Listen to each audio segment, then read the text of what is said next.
Wow. I did not think I was going to go into work today and find out Indian Motorcycles being sold off to some private equity team. Let's talk about what we know. It's over. We are screwed. So today, Monday, October 13th, Polaris made a press release stating that they are turning Indian Motorcycle into a standalone company and they are selling its majority share to Carolwood, I think, LP. I remember like over 10 years ago when I heard Polaris bought Indian, and I was happy. And that's not because I was a fan of Polaris, because I'm actually really not, but because my favorite American motorcycle brand would actually have a fighting chance to succeed with the backing of a large power sport company like Polaris. Today, I hope history doesn't repeat itself like it has done so many times in the past for the Indian motorcycle brand. Polaris came out and basically said that Indian makes up a small percentage of their yearly revenue sales, coming in at 7%. They want to focus on other aspects of the power sport business, and I'm sure ones that yield them a better return. Boom. Roasted. Now, we don't know much yet, except this deal should be closing sometime in Q1 of 2026. Also, they have a new CEO that will be appointed, and his name is Mike Kennedy. And he is someone who's quite familiar with American motorcycling. He held numerous leadership roles during his 26 years at Harley-Davidson. He was a CEO of Vance & Hines, and he is also the CEO of Rumble On, which is America's largest power sports dealer group. With this deal, they're going to be getting some other things. They got stuff like the Spirit Lake facility. They're getting another manufacturing facility in Monticello, Minnesota. And they're getting a design and technology center in Switzerland. They're also going to be retaining more than 900 employees that stem from engineering, design, and manufacturing. Now, I did talk to some of our inside reps today from Polaris, from Indian Motorcycle, and they're very optimistic. But quite frankly, they kind of have to be. And for their sake and for the sake of the brand, I really want to share that optimism. I'll tell you, working from the dealership side of things and seeing what I see, I'm not always a fan of how Polaris does things. And I hope that this private equity team has a good plan under leadership of this Mike Kennedy, that they're going to do things that are actually going to accelerate growth in the brand. So there's a couple, let's have some quotes that I read in one of the articles in the press release that I saw.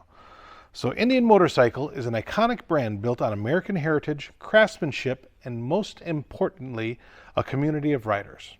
Andrew Sandfeld, principal at Carolwood, said, Carolwood said, "We're honored to help usher in the next chapter as an independent company and to support its continued growth as a symbol of performance and pride. At Carolwood, we target iconic brands that we can passionately impact. Indian Motorcycle allows us to do just that." Adam Rubin, principal at Carolwood, added, "Indian Motorcycle has defined American motorcycling for over a century, and Carolwood's role is to ensure that legacy thrives for the next 100 years. Mike Kennedy brings over 30 years of experience leading iconic motorcycle and performance brands and will play a critical role in stewarding Indian Motorcycle's growth. At Carolwood, we're deeply committed to preserving what makes Indian Motorcycle special, supporting its growth, and empowering the team to write its next great chapter." All right, so today is a kind of a stressful day in a sense, because generally when you get groups like this involved in brands, you see things like they're going to trim the fat. We're probably going to see some lineup changes coming down in the future, so which is not a bad thing. I think right now the lineup is pretty heavy in certain sectors, and I think it could use some trimming. But my heart goes out to the employees that work at Polaris and for Indian currently that are going to be impacted by this, impacted negatively. Hopefully a lot of them are going to be impacted in a positive route, but time will tell. In this, there's been a lot of chatter, and I wanted to read another quote. This is just from a gentleman. This is a quote.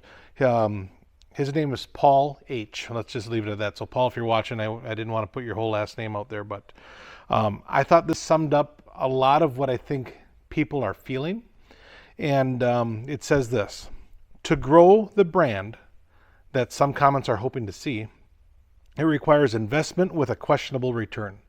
That is not something that private equity teams will support. PEs take large ownership positions to realize greater value. That's code to cut out areas of low return and position the business to be sold again to a larger PE and, on rare occasions, back into the public market. Watch for the standard playbook. Streamline the dealer network. That means shutting down underperforming outlets. Optimize the portfolio. Drop any bikes that are not hot sellers. Marginalize R&D investment. Focus research into areas that create higher value. Basically, cost cutting the bikes in order to have higher profit margins. The last thing a PE firm understands is a motorcycle brand. Today is not a good day for Indian. Again, I want to remain optimistic, and I'm going to do my best to remain optimistic. This is a brand that I love very, very much. I love the history of it. And hopefully someday I'll be able to look back in this when it's in its history and say, well, you know, that wasn't actually all that bad. Again, let's look back to 2011 when Polaris bought the Indian motorcycle brand. I was a hardcore Honda guy. I was a Honda off-road guy riding my three-wheelers, loving life. I own numerous Honda motorcycles. That's where I came from. And I was not a Polaris fan. However, I was an Indian motorcycle fan.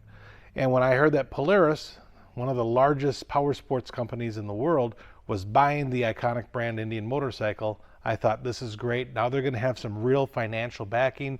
They're going to have some engineering, some great engineer teams behind it, and they're going to make probably some of the best bikes that Indians ever made.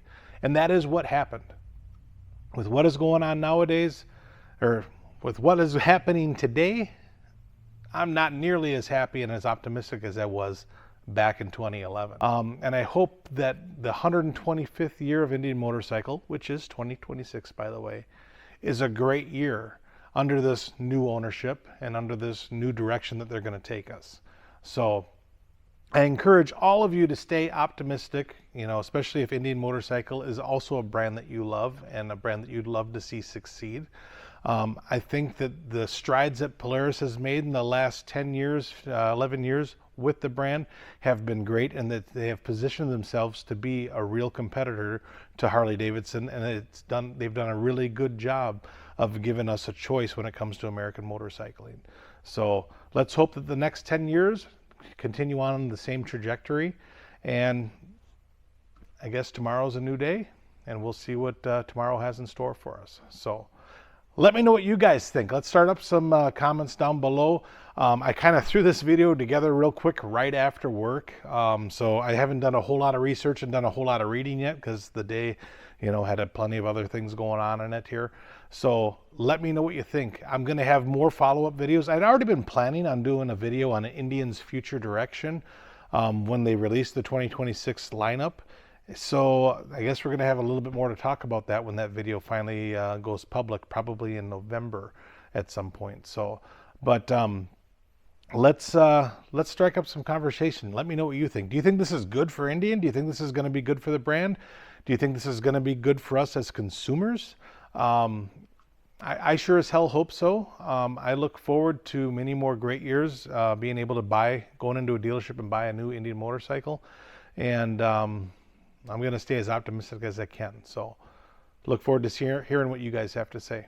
Thank you for watching this all the way through to the end. As always, if you haven't yet subscribed, please consider subscribing for content similar to this, especially if you're a motorcyclist or really anyone that plays in the power sports world. Tune in for stuff from me. And don't forget to enjoy the ride. We'll see you guys in another video.